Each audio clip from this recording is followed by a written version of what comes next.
दोस्तों नमस्कार, मैं डॉक्टर जवाहर इतिहास में पाठशाला आप सभी का स्वागत है। अभी तक हम पढ़ते थे व्हाइट बोर्ड से, मास्टर से या चौक से। इस साइड हमारा ग्रीन बोर्ड है, ये ग्रीन बोर्ड है हमारा, ये वाला ये इसमें चौक से लिखाया था। फिर थोड़ा और सुविधा हुई, हमने मार्कर से व्हाइट बोर्ड पढ़ना स्टार्ट किया। अब पढ़ेंगे हम स्मार्ट बोर्ड पर, यानी एलईडी पर, टीवी पर, और ये क्लास आपको इंटरेस्टिंग लगेगी। आज का मेरा पहला टॉपिक है, यानी मौर्य वंश की बात करते हैं। भारतीय इतिहास में पहली बार मौर्य वंश स्टार्ट हुआ था, यानी जिसने एक राजवंश की स्थापना की, और उसमें सबसे पहला जो शासक था चंद्रगुप्त मौर्य। चंद्रगुप्त मौर्य के बारे में बता दूं आपको, तो मैंने स्लाइड तैयार की। चंद्रगुप्त मौर्य का ये फोटो है, ये इनका जो परिचय है कि चंद्रगुप्त मौर्य भारत के प्रथम महान साम्राज्यों के संस्थापक।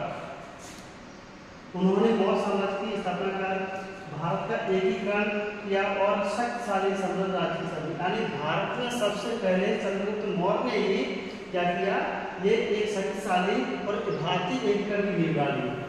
फिर हमारा दूसरा पेज है, तो इस पर लिखा है स्पष्ट कि चंद्रगुप्त मौर्य का उदय। अब उदय कैसे हुआ कि मौर्य वंश का उदय भारतीय इतिहास की एक महत्वपूर्ण आधार है।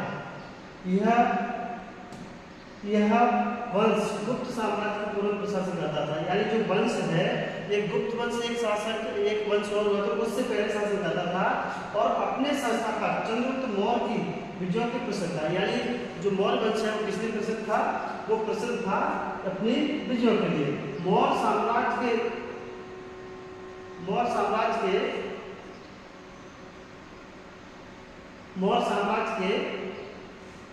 साम्राज्य ने भारतीय महाद्वीप को एकीकृत किया और यह समृद्ध किया, शक्तिशाली राज्य का निर्माण किया। अब देखिए ये है, अब हम इसको देखते हैं, इसमें स्लाइड में देखते हैं। अब आपको दिख रहा होगा कि कहाँ पर ये मथुरा है, संकिसा है, श्रावस्ती है, यहाँ तक, यानी ये अपना पांडवोशर वो है राज्य थे, और ये हमारा दक्षिण भारत है, ये हमारा उत्तर भारत है। यहाँ से लेकर के यहाँ तक, यानी यहाँ से पूरा का शुद्ध दक्षिण की बात करते हैं, तो इस तरीके से हमारे मिलता है हमें इसकी जानकारी। और इसके बाद में हम देखते हैं इसका क्षेत्रफल मैं अगले उसमें बताऊंगा।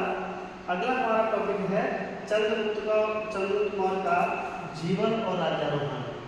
जन्म की बात करते हैं, परिवार की बात करते हैं। चंद्रगुप्त मौर्य का जन्म नंद वंश के अंतिम राजा महाकलनंद के दरबार में हुआ, ऐसा मानते हैं। माता पिता की जानकारी नहीं है, उनके माता पिता कोई स्पष्ट जानकारी नहीं मिलती। दूसरे नंबर पर लिखा है युवावस्था शिक्षा। चंद्रगुप्त को चाणक्य ने राजनीति और युद्ध कला में प्रसिद्ध किया।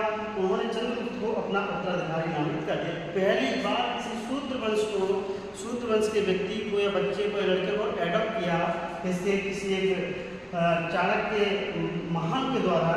तो राजारोहण और विस्तार कैसे हुआ, चंद्रगुप्त ने नंद वंश को पराजित करके 322 ईसा पूर्व में मगध साम्राज्य की स्थापना, यानी अभी तक कोई हमारे पास स्पष्ट राज्य का उल्लेख नहीं था, कौन सा स्टेट था, कौन सा राज्य था, कौन सा संघ था, कुछ नहीं, लेकिन सबसे पहले क्या मिला है, मगध साम्राज्य। इसी के बाद हम सूर्यदेवता की बात करते हैं, और खुद को मौर्य वंश का संस्थापक बना लिया।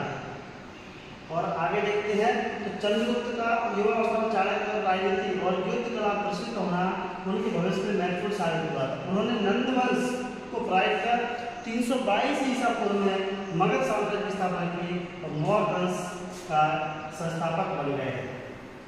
इसके बाद चंद्रगुप्त मौर्य की विजय है, विस्तार है, उसकी सैन्य शक्ति है, राजनीतिक है, आर्थिक विकास है, और उसके साथ साथ चंद्रगुप्त मौर्य का प्रशासन कानून व्यवस्था है। तो चंद्रगुप्त को क्या संपूर्ण और पूरा हम जानकारी दे रहे हैं उसकी, तो प्रशासन व्यवस्था। चंद्रगुप्त मौर्य ने सुदृढ़ प्रशासन ढांचे का निर्माण किया है, जिससे कई विभाग अधिकारी शामिल थे। इस विभाग की व्यवस्था ने मौर्य समाज को एकीकृत प्रभावी बना दिया। कानून व्यवस्था की बात करते हैं, न्याय व्यवस्था की बात करते हैं, तो उनकी कानून व्यवस्था उन्नत थी, और न्याय अनुशासन प्रशासन मजबूत करने के लिए उन्होंने अपनी भूमिका अदा की थी। कला और रोजगार की बात करते हैं, मौर्य प्रशासन ने कर प्रणाली और रोजगार जैसे अवसरों को सुव्यवस्थित किया। आर्थिक स्थिरता और समृद्धि का योगदान उन्होंने दिया। इस तरीके से चंद्रगुप्त मौर्य की धर्म संस्कृति, इन्होंने बौद्ध धर्म के लिए बहुत सारा काम किया, जैन धर्म के लिए काम किया। इसका बेटा फिर बाद में सम्राट अशोक आता है, बिंदुसार का बेटा सम्राट अशोक आता है, और इनका अर्थशास्त्र बहुत शानदार था। कृषि की बात करते हैं तो चंद्रगुप्त ने कृषि को बढ़ावा दिया, नए तकनीक का प्रयोग किया और उनकी फसल में बहुत वृद्धि हुई। व्यापार की बात करते हैं, विदेशों से व्यापार किया, पश्चिमी एशिया, रोम, चीन तथा व्यापार संबंधी स्थापित किए। टैक्स की बात करते हैं तो मजबूत कर प्रणाली थी, जिससे राजस्व वृद्धि हुई, मजबूत आर्थिक आदान प्रदान किया। चंद्रगुप्त मौर्य का समाज सांस्कृतिक कला की बात करते हैं तो शिक्षा पर बहुत विशेष ध्यान दिया, विश्वविद्यालय पुस्तकालय लाइब्रेरी को बढ़ावा दिया, और इसके साथ में साहित्य का स्वर्ण उन्हीं के काल को माना जाता है। सामाजिक कल्याण के प्रयास, चंद्रगुप्त गरीबों, बीमारों, पशुओं के कल्याण के लिए कार्य किए। सिविल सोसाइटी सुधारवादी नेता भी थे, और मौर्य काल में कला वास्तुकला, अन्य मंदिरों, संग्रहालय आदि का भी शिल्पकला का उदाहरण हमें देखने को मिलता है। इनके उत्तराधिकारियों की बात करते हैं तो अशोक का राज्यारोहण, अशोक के अभिलेख और बौद्ध धर्म का प्रसार। चंद्रगुप्त मौर्य का महत्व और इतिहास, एक इतिहास का महान शासक के रूप में, प्रभावशाली प्रशासक के रूप में, धर्म संस्कृति के रूप में, राज्य विचारधारा के प्रतीक के रूप में हम इनको देखते हैं। तो ये छोटा सा वीडियो है स्मार्ट क्लास का, और अगर आपको अच्छा लगा हो तो शेयर कीजिए, कमेंट कीजिए, लाइक कीजिए। अंत में यही कहता हूँ, पढ़ते रहिए, बढ़ते रहिए, स्वस्थ रहिए, मस्त रहिए। बहुत बहुत धन्यवाद।